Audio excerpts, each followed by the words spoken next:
好，同學今日會透過呢條影片咧，係去教翻一啲作業資料題咧需要注意嘅事項嘅。咁由於個課時所限啦，都唔能夠一日喺課堂嗰度係去處理啦。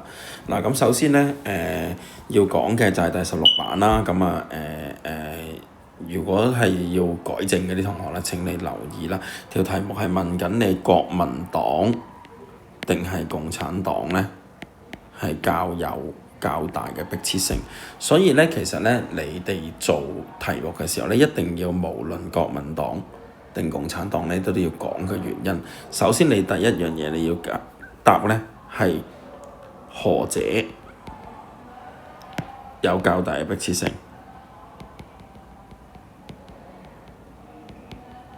得唔得？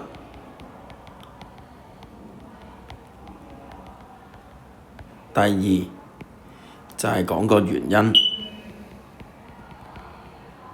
首先你要講 A 政黨，然後你再講 B 政黨，為什麼呢？沒有迫切性。好啦，咁你講 A 政黨咧，就係要講佢為什麼咧就有迫切性。咁如果你係要知道嗰個作答嘅內容，其實我之前提咗大家，你哋咧係可以喺翻即係課堂嗰個教學嗰個 PowerPoint 入邊咧嘅內容咧，你係能夠可以揾得到嘅。咁 PowerPoint 咧入邊咧就喺即係2.2呢個課題應該係啦2.2呢個課題咧嘅 PowerPoint 咧入邊嘅唔係2.2應該係2.1呢個課題嘅 PowerPoint 咧嘅第12版係啦，你就可以揾到咧成個嘅答案究竟邊一個你認為迫切性比較大嘅參考答案可以喺呢度係去理解到嘅。好啦，咁呢個咧都係改正啫。咁我哋落翻今日嗰個重點就係嗰個作業嘅教學啦。好啦，咁我哋咧要處理嘅咧基本上咧就係咧第21版以及第22版呢兩版。好啦。前面呢啲咧，我諗你哋自己有能力做㗎啦。咁呢條係一條挑戰題咧，嗱，去到中3啦，下學期啦。OK，咁佢條題目咧就問緊你啦，西安事變嘅直接受益者係中國共產黨。好啦，佢要你咧做一樣嘢，根據史實加以論證。所以首先呢條題目咧，其實係冇得不同意嘅。點解啊？因為咧，佢叫你論證嘅時候咧，其實咧就一定係咧呢句説話咧係正確嘅，明唔明白？係啦，咁就你作答咧，其實你就一定要講呢番説話係同意嘅。咁你咧用一啲嘅證據係去説明佢究竟點解直接受益者係中國共產黨啦。好啦，咁如果你參考個課本嘅內容咧，你應該係可以喺個課本嘅 page 61到63入邊咧，揾到一啲相關嘅證據咧，係去説明呢條題目係啱嘅。好啦，咁佢答題指引嗰度咧就有兩樣嘢你要留意嘅。究竟西安事變前個處境，共產黨係點樣嘅咧？另外就係西安事變發生咗之後，係嘛？有什麼影響咧？有咩好處咧？咁我哋咧要留意呢兩樣嘢。好啦，咁所以咧我哋就要知道共產黨喺西安事變之前究竟發生咗咩問題啊？咁當時咧其實咧我哋上個課堂咧，我哋就教到10年呢個國共嘅武裝對抗，唔知大家仲記唔記得啦？喺個課題2.2嘅時候，同埋2.1嘅時候咧，我哋就講國共分裂同埋武裝對抗，就由1927年去到37年，其實係一個10年嘅武裝對抗。咁尤其是咧，你會見到咧，當時咧係喺西安事變之前咧，咁共產黨咧係經歷咗由1930年代國民黨咧嘅5次大圍攻。好啦，咁你會見到啦，當時其實你會見到第5次大圍攻咧，就係圍攻呢個瑞金江西嘅根據地，即係講緊呢個咧中華蘇維埃共和國啊，係啦。咁當時咧，你會見到咧，共產黨就要走佬啦，係嘛？咁咧就走佬個過程就叫做25000里長征啊。咁你會見到最終咧就去到延安咧，就建立咗陝西嘅延安咧，就建立咗新嘅根據地。好啦，咁我哋咧就要睇佢當時嘅情況啦。咁啊，而家條題目就問緊你，究竟西安事變之前共產黨嘅處境係咩咧？咁你就要解釋到西安事變之前咧，共產黨咧其實係經歷咗5次嘅大圍攻。係啦，即係國民黨咧，先後派5次派兵咧係圍攻呢個江西瑞金嘅根據地。咁最終咧，佢哋要發動呢個25000里長征啊，抵達咗呢個陝北嘅延安。咁但係當時咧，究竟共產黨會面對一個乜嘢嘅形勢咧？係嘛？我哋就要知道啦。OK，咁呢個咧就係即係嗰個課題嘅呢個2.2啊，係啦，係咪啊？咁啊，係啦。咁我哋咧就要係睇呢個2.3呢度。OK，咁先至咧係可以係去得到個答案嘅。咁咧嗰個個指引咧，其實你就要利用第61頁呢一個咁嘅數據啦。好啦，咁啊，即係你要講，首先第一樣嘢就係西安事變之前經歷咗長征之後，紅軍咧係實力大減嘅，因為你會見到佢嘅人數咧由1930年嘅大約10萬人去到長征之後 ，OK， 呢個長征之後。西安事變之前，咁你會見到咧，當時共產黨咧嗰個兵力咧嘅紅軍咧就急劇咧由34年嘅10月下降到去咧只有大約13000人啫，係嘛？雖然咧佢哋咧就喺呢個陝西嘅延安嗰度咧建立咗新嘅根據地啦，但係咧你會見到啦。建立咗根據地咧並冇用喎，因為當時咧蔣介石1936年咧，佢哋仍舊派兵咧係希望前往陝西係圍困圍攻呢個紅軍，係嘛？咁所以咧你會見到咧，當時對於共產黨嚟講咧，其實係一個存亡之秋嘅一個嘅機會啦，嘅困局啦，係嘛？咁因為咧個人數咧係急劇下降嘅。得唔得？係咪咁樣？即係你呢個情況，如果你根據翻書嘅講法咧，就係經歷咗長征之後咧，個實力就大減，得唔得？咁所以咧就更加面對咧蔣介石咧係派兵咧係圍困呢個陝西根據地嘅紅軍，咁所以咧基本上咧當時咧共產黨面對一個生存嘅危機啦。好，咁呢度咧就處理咗成條題目，我哋會見到咧即係成個。呢個成個呢個題目入邊咧嘅第一 part 啦，究竟共產黨嘅形勢如何啦？咁至於第二 part 啦，就係而家佢問緊你係咪直接受益者，我哋就要講，喂，西安事變之後，其實咧共產黨會有一個咩嘅發展情況咧？咁我哋咧又要講一講啦。咁啊，即係你會見到啦，西安事變之後，其實由於呢個共產黨主張建立呢個抗日統一民族戰線，咁個目標咧，其實咧係希望咧擺脫國民政府嘅圍攻，係嘛，謀求一個發展嘅機會。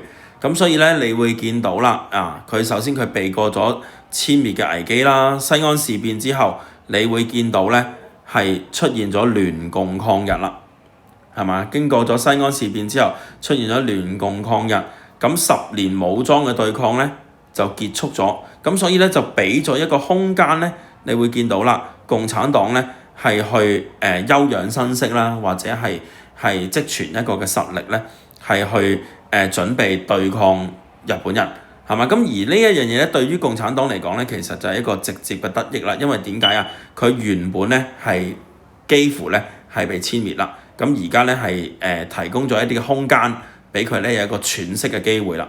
咁所以呢個咧，你會見到咧，我哋能夠你喺條題目咧，你要提到嘅就係佢哋有一個喘息嘅機會，得唔得？你要提到佢哋有一個喘息嘅機會，咁而之後再進一步係加強咗咧共產黨咧往後嘅發展啦，係啦，咁俾咗個空間佢哋咧係可以係去發展啦，甚至乎係喺抗日戰爭期間係積存啲實力，咁最終咧你會見到喺個歷史上面咧，就中華人民共和國咧喺1949年咧係成功建立啦，喺戰後嘅時候係嘛，咁即係完成咗內戰，係打敗咗國民黨，係取得全國嘅政權，咁所以咧其實西安事變咧的而且確就係你會見到咧直接嘅得益者咧就係呢個共產黨啦。咁呢部咧就係即係第21版作業佢咧應該要處理嘅一啲嘅內容嚟嘅，係嘛？咁你可以喺翻書第61到63版呢度咧係去揾到嗰一個嘅提示啦，係去完成嘅。好啦，咁至於後邊呢一度啦。好啦，報刊係指咩事件？我諗大部分人咧都能夠係去知道嘅，因為從你會見到咧係張楊對蔣進行兵諫，咁所以呢件事咧就1936年咧嘅12月呢啲係一啲咧我哋叫做咧，如果我哋讀高中中史我哋咧要有一啲歷史嘅技能啦你要知道原來1936年咧嘅12月咧係發生咗一件事件咧，就叫做西安事變。OK， 咁所以咧呢一個答案咧就一定係西安事變啦。係啦，西安事變啦。咁點解因為你會見到啦個證據 ，OK， 個證據就係咧，你會見到咧張學良啦，同埋楊虎城咧，係於咧1936年咧嘅12月咧，係對呢個蔣介石咧係發動兵諫。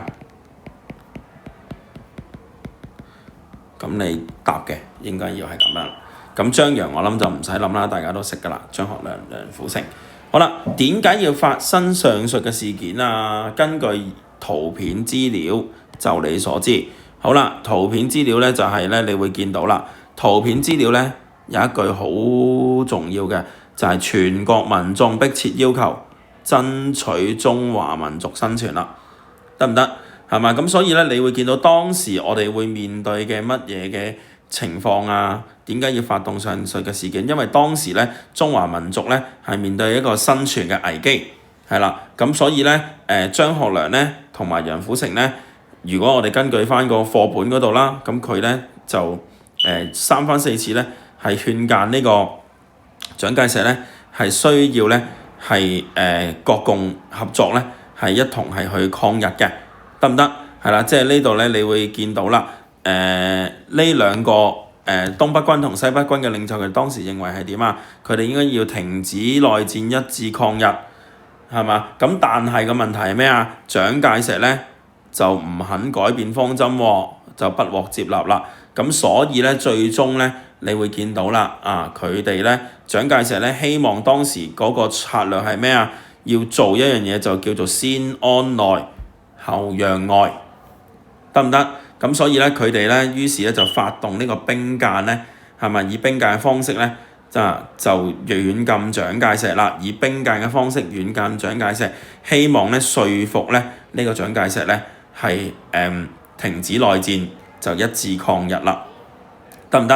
係啦，咁呢個咧就係嗰個基本嘅原因啦，係咪？咁你就可以咧喺呢個其實都係呢幾版㗎，即係喺61頁60到62頁咧，你可以揾到嗰一個嘅答案你會見得到。好啦，最後一 part 啦，你會見到呢條題目。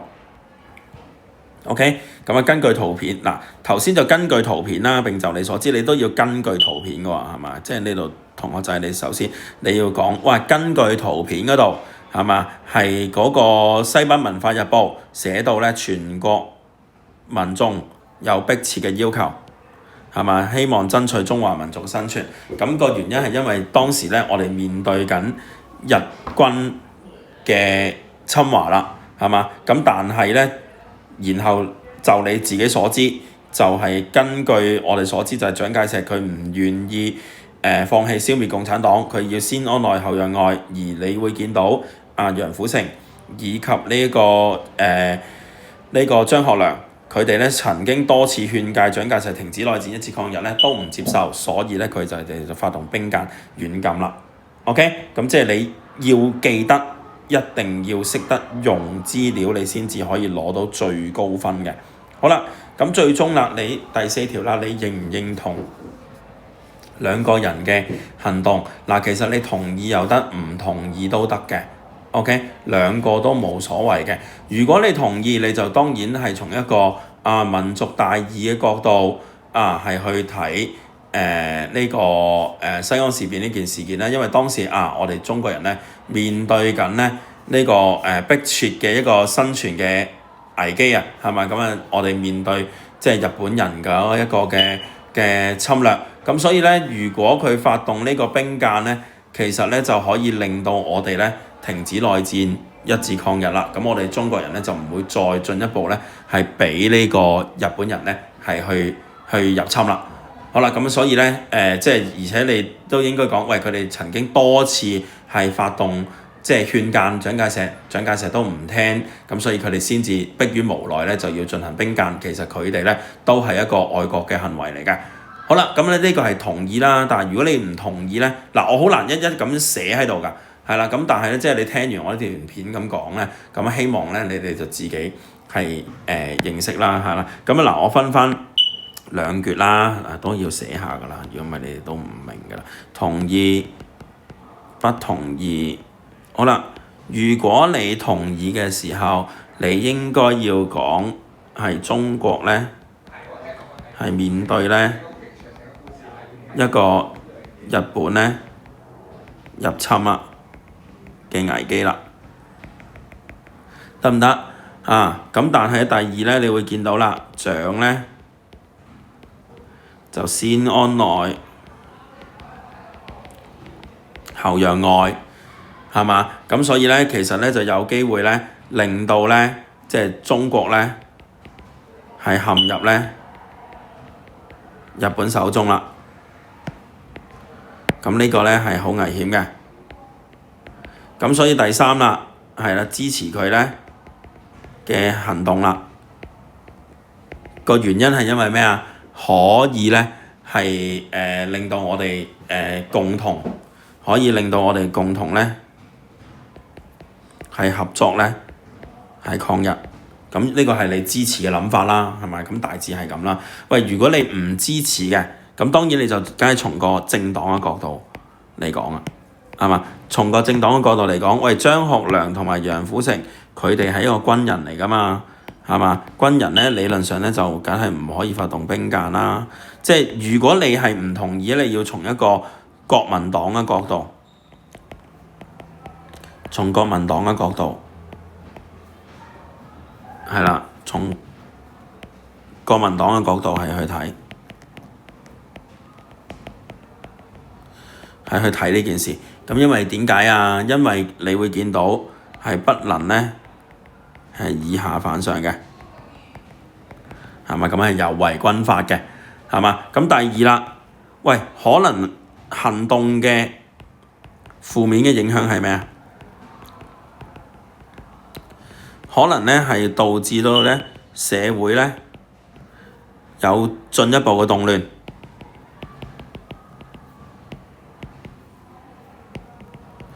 反而咧係點啊？加劇咗咧日本咧進一步入侵嘅可能，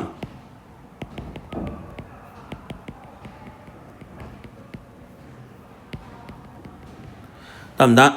係啦，咁所以咧你會見到啦，第三係嘛？即係發動咗兵諫之後，究竟蔣介石即係你會見到最終你會見到張學良咧就護送蔣介石翻到去南京啊，咁釋放咗蔣介石啊。咁究竟蔣介石會唔會守承諾？其實咧係一個未知之數嘅。